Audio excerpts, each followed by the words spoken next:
महाराष्ट्र आवाज न्यूज. चोपडा तहसीलवर सर्वपक्षीय मोर्चा. तहसीलदार भाऊसाहेब थोरात यांच्या निलंबनाची व चौकशीची मागणी.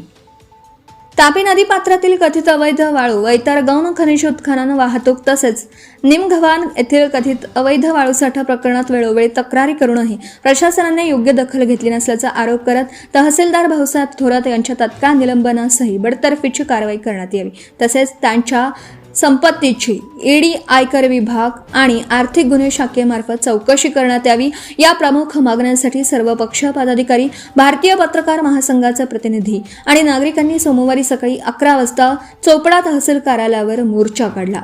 मोर्चानंतर अमळनेरचे प्रांताधिकारी मयूर भंगाळी यांच्या वतीने नायब तहसीलदार रवींद्र जोशी यांनी आंदोलकांकडून निवेदन स्वीकारलं. आंदोलकांच्या म्हणण्यानुसार तहसीलदार भाऊसाहेब थोरात यांच्या 3 वर्षांच्या कार्यकाळात कथित अवैध वाळू व गौण खनिज उत्खनन, वाहतूक, निमगव्हाण येथील कथित अवैध वाळूसाठा, भ्रष्टाचार तसेच नागरिकांशी गैरवर्तनाबाबत अनेक तक्रारी करण्यात आल्या आहेत.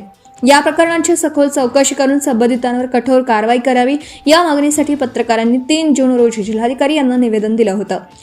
त्यानंतरही कोणतीही ठोस कारवाई झाल्याचं दिसून न आल्याने सर्व पक्ष पदाधिकारी व भारतीय पत्रकार महासंघाच्या वतीने 25 जून रोजी जिल्हाधिकारी रोहन घुगे यांना पुन्हा निवेदन सादर करण्यात आलं.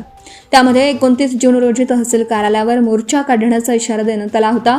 सोमवारी सकाळी छत्रपती शिवाजी महाराज चौकातून मोर्चाला सुरुवात झाली. प्रारंभी आंदोलकांनी छत्रपती शिवाजी महाराज आणि डॉक्टर बाबासाहेब आंबेडकर यांच्या पुतळ्यांना पुष्पहार अर्पण करून अभिवादन केलं. त्यानंतर नवीन तहसील कार्यालयापर्यंत मोर्चा काढण्यात आला. यावेळी तहसीलदार भाऊसाहेब थोरात यांच्या विरोधात घोषणाबाजी करण्यात आली.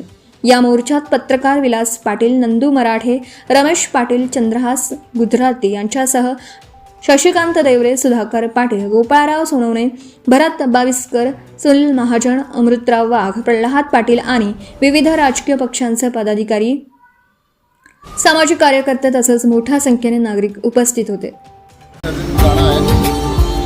Subscribe now and press the bell icon. Never miss an update.